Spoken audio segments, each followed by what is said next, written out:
My dear students, جیسا کہ آپ جانتے ہیں کہ ہم آج کل دا رائز آف گلوبل ورلڈ پڑھتے ہیں. اس کا لاسٹ ٹاپک ہے، یہ لاسٹ لیکچر بھی ہے اس رائز آف گلوبل ورلڈ کے. تو اس پہ ہم نے بہت سارے معاملات پڑھے ہیں، جیسا کہ پرسوں ہم نے پڑھا تھا post war settlement and Bretton Woods institutions. تو آج جو ٹاپک ہے وہ ہے decolonization and independence. Decolonization and independence.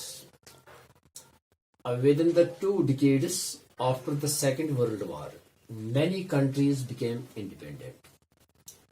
جیسا کہ آپ جانتے ہیں کہ جو سیکنڈ ورلڈ وار ہوا تھا اس کے بعد پوری دنیا کو ریبیلڈ کرنے میں لوگ جٹ گئے، بڑے بڑے نیشنز جٹ گئے، اور جو فائنانشیل کرائسس تھے ان کو صحیح کرنے میں بہت ساری بڑی بڑی کنٹریاں اور ویلدی کنٹریاں وہ جڑ گئی کہ ہم اس کو ریبیلڈ کریں گے.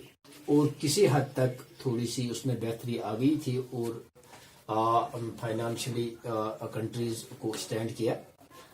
مگر within 2 decades after the Second World War, many countries became independent. جو کولونائزڈ کنٹریز تھے جن پر دوسرے لوگوں کا قبضہ تھا وہ انڈیپینڈنٹ بن گئے تھے and emerged as new nations. اور اب یہ دو نئے دیش بن گئے. These countries are in huge economic trouble. اور یہ جو کنٹریز جو تھے، جو نئے نیشن بن گئے تھے، یہ اکنامک ٹربل میں تھے، ان کو اکنامکلی کافی مشکلات تھے.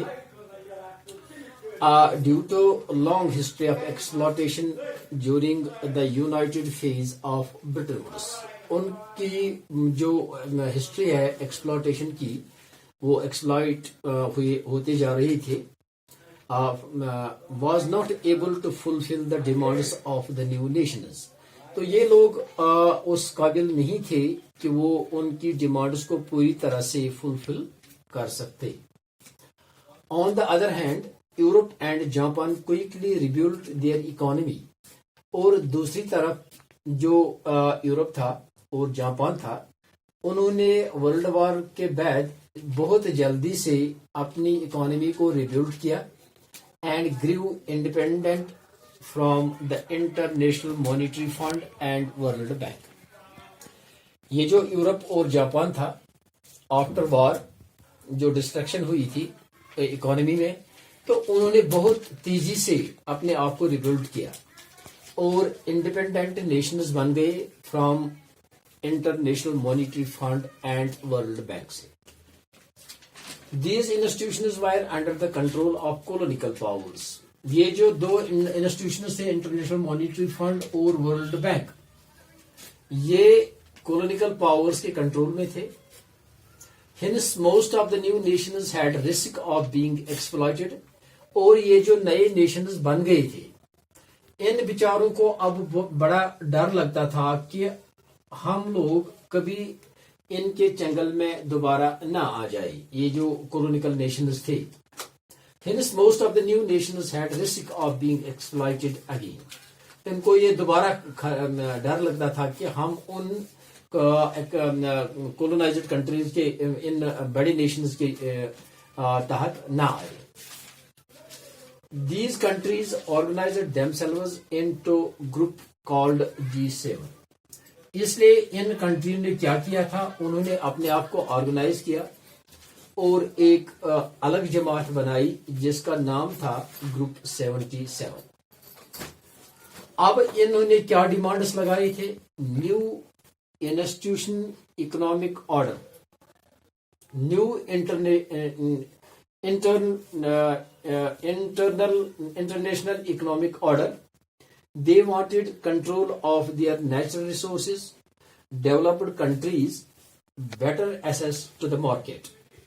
اب یہ کیا چاہتے تھے؟ یہ نیو انٹرنیشنل اکنامک آرڈر چاہتے تھے، اور یہ wanted control of their natural resources. اور ان کے نیچرل ریسورسز جو تھے، یہ G77 کنٹریز چاہتے تھے کہ ان کے نیچرل ریسورسز جو تھے ان پر انہی کا قبضہ ہونا چاہیے نہ کہ کسی کولونائزڈ کنٹری کا.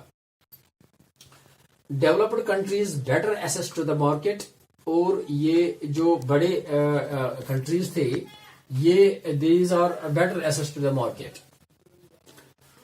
And of Bretton Woods and beginning of the globalisation.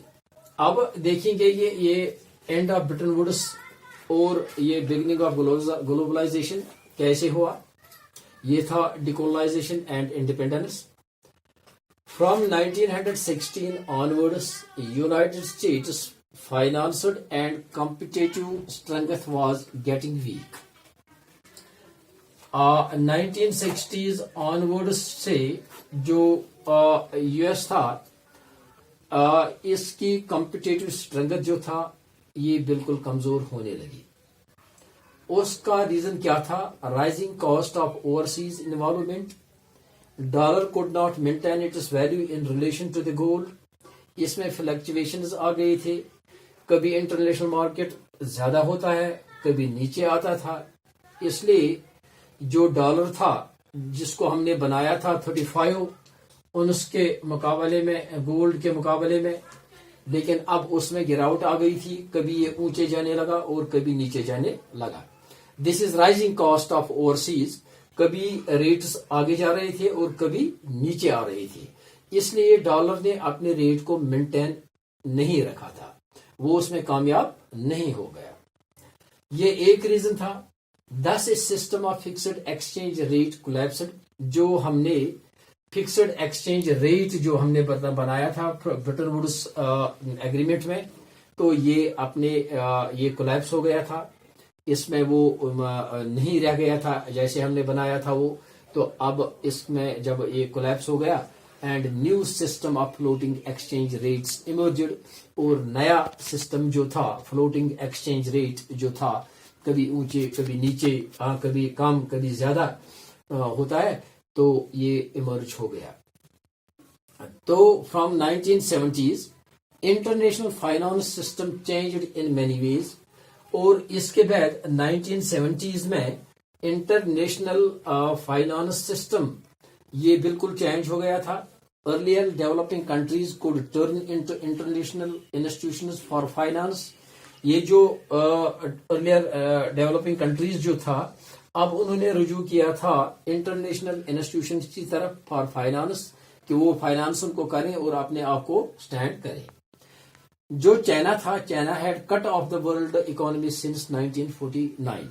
تو چائنا نے بھی دوری اختیار کر دی تھی پہلے سے ہی. Now China came back with full zeal and just. اب چائنا نے بھی مارکیٹ میں پھر اپنے چھلانگ لگائی تھی, واپس آ گیا تھا اس میں, تو ود زیل اینڈ زیسٹ. یہ تھا آج کا ٹاپک, اور یہاں پر ہی the rise of global world ختم ہوتا ہے. انشاءاللہ کل ہم جیوگرافی اٹھائیں گے. تھینک